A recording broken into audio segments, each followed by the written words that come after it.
And welcome back in to another NHL season preview show. And today we are going to be talking all about the St. Louis Blues, looking at their 2023-2024 season upcoming. Of course, the Blues missed the playoffs last year, finishing 37, 38, and 7 for 81 points, which was a big drop off from the season before when they went 49, 22, and 11 for 109 points. Um, they scored what 50, 48 less goals, and they allowed 59. So scored less and they allowed more, and they had a really bad season for St. Louis. But previous to that, they, like I said last year, the year before, they lost in the second round. Two first round exits before that, but the year before that, they were the Cup champions. So this Blues team was last year a sign of things to come, of them going downhill, or was last year just a really bad season that some teams have?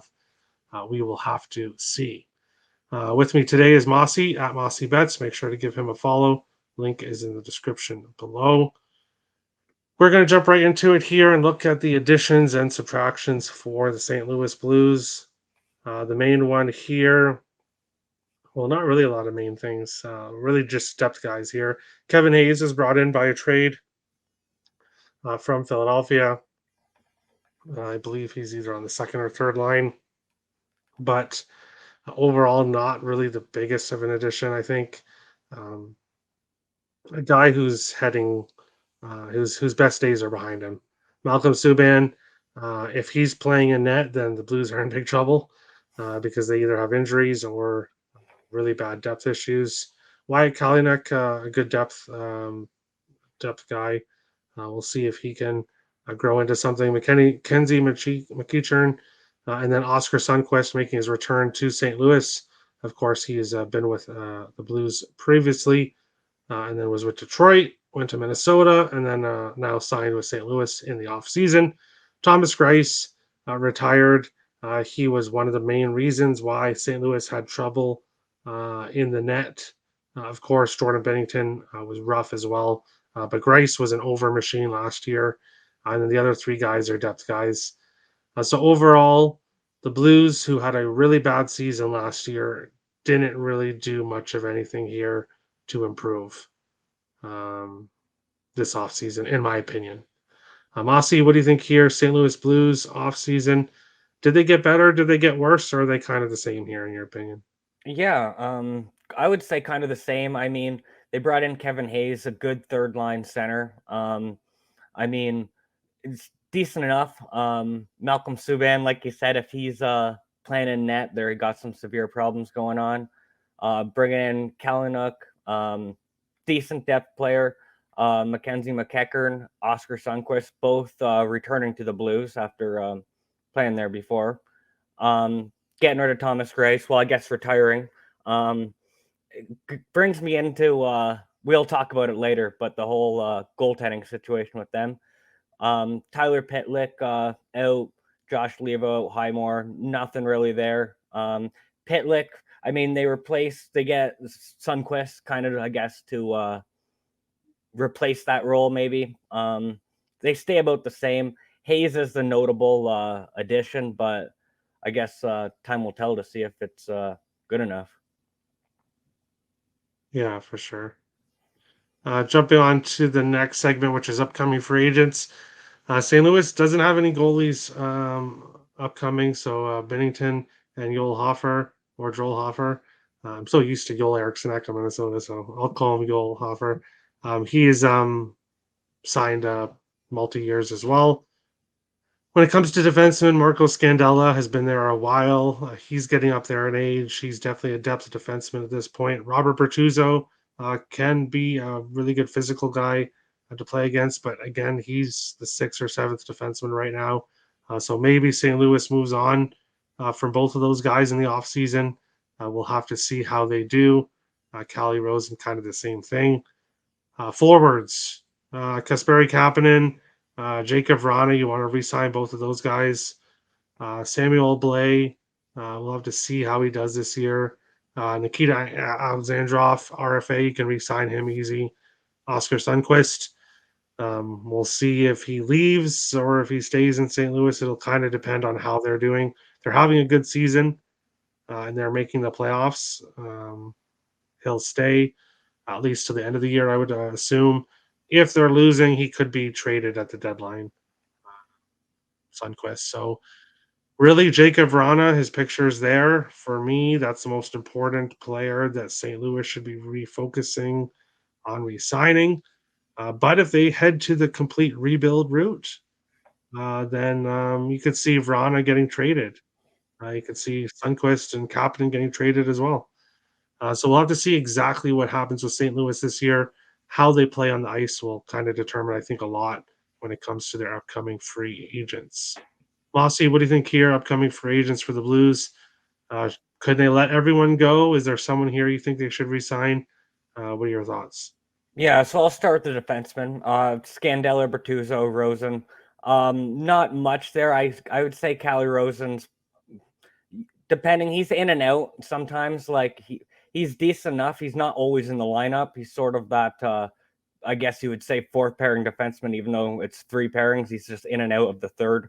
Not much there. We'll see how he plays out this season, but I wouldn't put too much stock in that.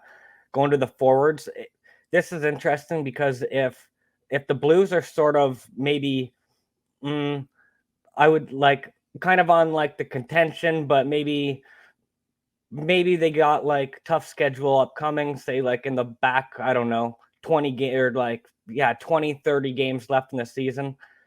It'd be interesting to see what they end up doing moves with Kapanen and Verena before the deadline, just because they're sitting with about 300K cap space. You could get some pieces in there, but Verena's the main one I would focus on re-signing out of all of them.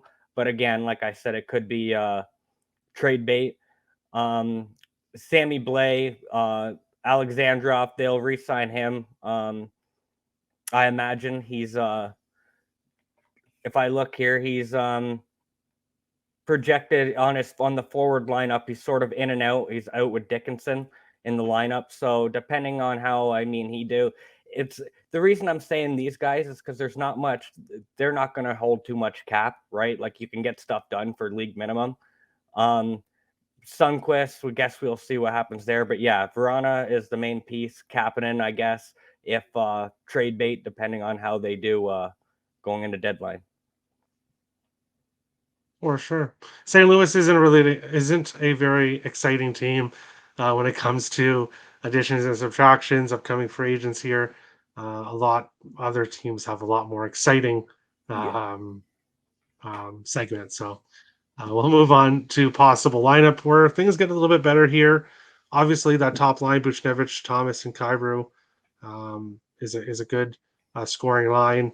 Brandon Saad, Shen, and Kapanen on the second line. Neighbors, Hayes, and Verana in the third line. Neighbors definitely has potential. Hayes on the third line, I'm not really sure about that. Verana, I would probably move up to the second line. That fourth line is definitely a depth line. Defensemen, Letty and Pareko definitely have offensive capability. Sorry about my dog barking if anyone can hear him. There's a dog out front, but that's what happens when you do shows. But Scandella, Bertuzzo, really defensive guys in the bottom pair there. With St. Louis, it's goaltending. Bennington and Hoffer. Bennington was absolutely awful last year. He got lit up quite a few times. Um, is he, I don't want to say a 1 year wonder. He did win the cup, but is he trending downwards? I believe so. I believe if St. Louis is to make the playoffs, I think it's going to have to be on the back of Hoffer. I think Bennington will obviously have to have a better season than last year. But I think if they really do make a playoff run, Hoffer might take over the first starting spot there. So overall, the Blues, I don't know what to make of this lineup compared to last year. Is it going to be better? Is it going to be worse? The Blues are kind of a team with a lot of questions, in my opinion. Mossy, what do you think here? Possible lineup for the Blues What do you think here? Yeah, I'll start the goalies. It's kind of interesting. Goalies and defensemen for me is the biggest question marks here. It starts on the back end for this team. Uh, I don't.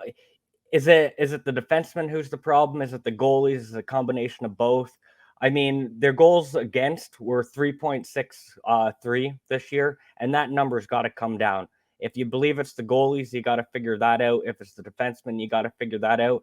Binnington played 61 games last year, carrying a big load. I don't think he should be getting that number. I can see Hofer maybe taking that starting job come maybe January. Um, it's interesting because you want Binnington to bounce back, but having Hofer as like a good upcomer, it might put like a little fire under Binnington, like he needs any more of it. But who knows? It could be for the better. But like I said, if not, I could see that Hofer taking the starting job by maybe January. Go to defenseman. The big question for me here is Krug. He needs to have a bigger year. If he wants to have that be that cornerstone, I guess you could say, for the Blues. There's trade rumors too with him, couldn't get the deal done. It's like he's gonna need to figure it out and figure it out fast. Yeah, the defenseman, there's there's names here like Letty, Pareko, Krug, Falk. It's just they're not good, and it showed early on in the season last year. And I think they need to figure that complete back end out. As for the forwards, I think the forwards are pretty suffice. Like their first line's pretty decent. Buchnevich, Thomas, Kyrou, they have a little bit of star power there. I figure Buchnevich probably gonna, if he can stay healthy, he played 63 games last year. If he could get to like maybe the 75 mark, I mean, he had 67 points last year. So, if you get 10, 12 more games, that'll help him or help that team out a bit. Going to the second line, Sod, Shen, Kapanen, it's decent enough. Kapanen's fair, as like he's going to be a free agent coming up. So that's just, it kind of puts him in an interesting place what he's going to be doing this year. Neighbors, I'm expecting him to have a breakthrough season, hopefully. Young kid, he's real young. So we'll see how he managed out. Hayes picking him up at the deadline. Pretty good, but like I said, he's a good third line center. I wouldn't say nothing more than that. That fourth line's pretty good too. Depth fourth line. Um, I don't I don't see, obviously they don't have huge star power. They have a little bit up front, but I think all the lines are pretty decent. But I is it enough? Can score some goals. They got to keep them off the board. Is the problem. So we'll see. Kyrou not great on his defensive stats. Maybe he can try to tighten up there. But yeah, the big question marks for me is goaltending and defense on this team. Yeah, I think a lot of their forwards and defensemen have issue with defense, and the defensemen are definitely more offensive defensemen. I think, especially the top four. And was something you said earlier about Hoffer maybe lighting a fire under Jordan Binnington. That guy's a hothead enough. He does not Yeah, need any yeah, fire. like he needs Uh, that. yeah, because he will. He's a hothead enough. I really wish I would have got to see Bennington fight Marc Andre Yeah, Fleury. that would have been cool. Fleury really wanted to fight him, but of course the referees weren't going to let that happen. I am convinced Fleury would have kicked Bennington's ass. So that's all I have to say about that. We'll move on to the next segment here, looking at future bets for the St. Louis Blues. 81 points last year. Of course, 109 the season before. So now their point total is at 86 and a half. So books are saying another 6 points. So maybe they get 3 more wins this year than they did last year, according to the books. Make the playoffs. Plus 160 for yes, minus 200 for no. If you've watched the other preview shows we've done, I've already said Colorado and Dallas, the top two spots for the Central, Minnesota firmly in third. I do believe Nashville is fighting for a wild card spot. So that, of course, either means St. Louis would have to fight for a wild card spot or be out of the playoffs. I say they're going to be out of the playoffs. The Pacific Division is potentially a little bit stronger overall, um, except the bottom few teams, than the Central. So I don't think the Blues will be in a playoff spot, but minus 200, there's no value there. Obviously, you're not betting any of the other bets, or I'm not at least, because I do not believe they'll make the playoffs. Cairo points is at 74 and a half. Last year, he had 73 in 79 games. Um, so I no bet for me on that one. It's a pretty good priced number at 74 and a half. Bennington, as you said, played 61 games, had 27 wins, 27 losses, 6 overtime losses. So if he matches his record from last year, he would cash the over just barely by a hook at minus 115. I'm not interested in that. You would think that maybe Bennington gets less starts this year, and that means he's either going to have a big bounce back year to cash that over, which I'm not interested in. Berube to win the Jack Adams at plus 5,000. Basically, St. Louis would have to be in first or second in the division and have a really, really great year, I think, for Berube to win the Jack Adams. So I wouldn't go near that. Who will have more points? I do believe Nashville at minus 115 is the better play there. Uh, I'm not going to be pulling the trigger on it, but I do believe Nashville will have more points than St. Louis. Nashville minus 115. Um, Other than that, no official plays for me with the St. Louis Blues because they're a really tough team to figure out, in my opinion. Aussie, what do you think about these bets here for the future bets for the Blues? Does anything catch your eye? Yeah, I'm on the same page as you pretty much. You summed it up pretty good. Total points 86 and a half. They're 81 last year. They're in a tough spot in that division like you mentioned. Teams like the Jets, Nashville, are they going to be able to get into that wild card spot even to make the playoffs? Well, we'll get to that, but it just makes you wonder. I there's nothing there for me to make the playoffs again. Like I just touched on, they're in a tough race there. Just even to be in a wild card spot, I uh I can't see it. I think it'll go like you mentioned. The top two are pretty set. I think Mini probably finishes third. Then that wild card spot's open, but like I said, teams like the Jets and Predators, they're kind of in a tough spot. All these President's Trophy win division. I'm not interested in none of that. Like I said, they're not going to make the playoffs, in my opinion. Cairo points 74 and a half. He had 73, like you said, in 79 games last year. There's no edge there for me to take it at minus 115 either way. Bennington wins 26 and a half. We touched on it earlier. Hofer might be able to take that starting job by January. Bennington played 61 games last year, which I believe is too much as it is. So I wouldn't touch that. Berube to win the Jack Adams at plus 5,000. You mentioned it. They're going to have to finish first or second in that division, or else do what they did in 2019 and just barely sneak in and go on a run and win the cup. And it's just, if you want to put all your chips in that corner, you can, but I am not doing that. And then who will have more points? Nashville, St. Louis minus 115. I believe Nashville will have more points. So again, I have no bets here, and I don't really see any value that stands out for me. The numbers are pretty close to what they should be. I won't have any plays, no. All right. Well, yeah, you and me totally agree. Pretty much the exact everything. We pretty much agree on everything here with the Blues. They're, I would say, an interesting team, but not really.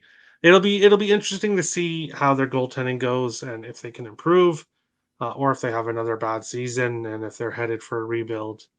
We will definitely have to see. But give Mossy a follow. As I said, that his description, his link to his Twitter is in the description below. Next up, I'll have Nick Earl coming on to talk about the St. Louis Blues. So don't go anywhere. Nick is coming up.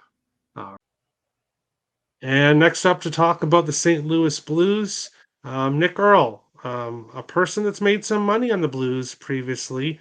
I know not last year as much, but the year before, I know you were definitely making money on the Blues. And now we're going to take a look at their 2023-2024 season preview.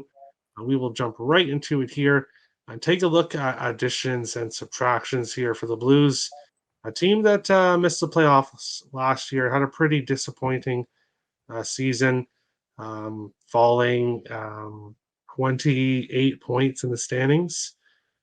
And now they add Kevin Hayes to try to make up for that 28 points and make it back to the playoffs. Nick, do you think adding Kevin Hayes is enough? What do you think about the additions and subtractions for the Blues this year, this offseason? Yeah, I mean, on the flip side, they didn't really lose anybody. Tyler Pitlick's not really too much of a loss. Matthew Highmore's not really that much of a loss. Josh Lievo is not that much of a loss. Thomas Greiss, I forgot he was even playing. Um, I like Hayes. I thought Hayes was pretty good at Philadelphia. He was one of the semi bright spots with that with that Philadelphia team.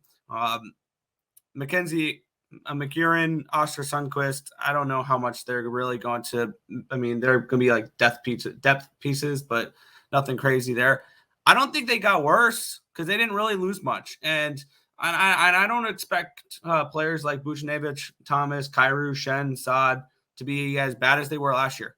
So I think this team will be better than they were in the previous year. All right. We'll take a look at upcoming free agents here for the Blues. And when it comes to goaltenders, nothing. They have their goaltender signed for multiple seasons. There are a few defensemen there, a few forwards. Who do you think the Blues should be focusing on re-signing this upcoming offseason? Probably the top one will be that top name on the top left there, Kasperi Kapanen. You know, he's one of your top 6 forwards, and especially if he contributes pretty well this year. Most of these other guys are depth pieces. Verana, he's a top 3-line center. He's a third line winger. My bad. Who has potential. He really struggled in Detroit and Washington in the last few years, but I think he can maybe find his spot here in St. Louis on that third line with Hayes and Neighbors. Sammy Blau, he's another depth piece. Sundquist, another depth piece, but he's your 4th-line center. I think depending on what type of money he wants, you'll probably re-sign him. Scandella, I like Scandella. The only problem, and this is the same thing with Robert Bertuzzo here, is they can't stay healthy. I felt like when I was reading off injury reports last year, it was always those 2 names on the injury report. If they can stay healthy, I think they're solid pieces. They're serviceable defensemen. And as for the goalies, I got nothing for the goalies. Nothing to say about those goalies because there is no goalies. So probably Kapanen is probably my top of the list, and then Verana. Wow, way to skip the goalie I upcoming know. free Screw the agents. goalies. What disrespect? What I disrespect? know. They have their Vezina caliber goaltender. They're good. Yeah, well, speaking about that, here is the St. Louis Blues lineup: forwards, defensemen, and of course goaltenders. What do you think about this overall lineup? And what do you think of Bennington? Yeah, overall, if this team stays healthy, they are a fringe playoff team. I think last year was just a down year. It was a little blip in the radar because I like this top line, and I think that this top line is going to take a big step up this year. Kyrou, Thomas, Buchnevich, these guys are too talented for them to struggle again this year. Shen, Saad, Kapanen, that's a solid second line. I think Neighbors is kind of an underrated player there on the third line with Hayes and Verana. And their 4th line is serviceable. When it comes to defensemen, I think they got strong defensemen. Leddy and Parayko. Parayko is a great defensive or offensive defenseman. I think that he has potential. And Leddy, I remember Nick Leddy from the Islander days. I really liked Leddy. Krug is a good power play type of defenseman. I like him. And then Falk. I remember last year cashing decent player props on Falk. I believe you were as well. He kept scoring goals and getting assists. And the bottom pairing of the defense, if they stay healthy, it's serviceable. The big factor for this team is which Jordan Binnington are we going to get? Are we going to get I want to punch the shit out of you type of Jordan Binnington, or are we going to get I want to stop pucks type of Jordan Binnington? I think he gets better this year, and I think Joel Hofer is not a bad goaltender. We saw a little bit of him last year. He was solid in the beginning. He kind of struggled towards the end of the year that he had, and then they brought him back down to the AHL. I think he has potential as well. Malcolm Subban's your third stringer. I hope not to see him on the ice this year. That's because it'd probably be injuries to bring him there. But I think that this Blues team is not going to be as bad as they were last year. All right. Yeah, I think something that you mentioned, and it's something that's just clear, the Blues' top four defensemen are all offensive defensemen. Yes. So it's going to be Overteam. really This is an overteam. important for the goaltenders to play well because they don't really have much defense in front of them when it comes to defensive games. But going on to the last segment is future bets for the St. Louis Blues. Really similar odds here to Nashville, who we did yesterday. What do you think here about future bets? Any interest in who will have more points, Nashville or St. Louis there? And what do you think here overall with the future bets for the Blues? Yeah, I think the upside for the Blues is higher than the Preds. I think that's one thing I will say. The Preds have a very wide range of results that can happen from them this year. I think the Blues take a step up this year. I'd be more willing to play the Blues at plus 160 to make the playoffs rather than the Preds at plus 160 to make the playoffs that we talked about last video. Because I think this Blues team can take a step up this season and prove that last year was just a fluke. And am I going to take them to win the division? No, that's Colorado's or Dallas's. To win the conference, no, that's Colorado or Seattle or Edmonton. I kind of like Kyrou to step up this year. Over 74.5 points would probably be a lean for me there. And if this team makes a big jump like they were last year, that 50-1 on Berube is not a bad look. So I'd probably lean towards those there. I think my favorite play for the futures for the Blues, if you're wanting to take a shot with them, I like them plus 160 to make the playoffs. I think this is a wild card type of team. All right. So Nick's a little bit higher on the St. Louis Blues than me and Mossy are, but that's totally okay. That is the St. Louis Blues 2023-2024 season preview show. Thank you, Nick, for coming, and thanks everyone for watching. Thank you everyone so much for watching this NHL season preview show. Make sure to hit the like and subscribe buttons as we continue on breaking down all 32 NHL teams, which will lead to the regular season when the Getting Wild with Terry and Friends NHL betting show will return. Thank you everyone for watching. Of course, make sure to follow everyone in the description below that was on today's show to show them some support. Thank you, everybody, for watching, and we'll see you on the next show.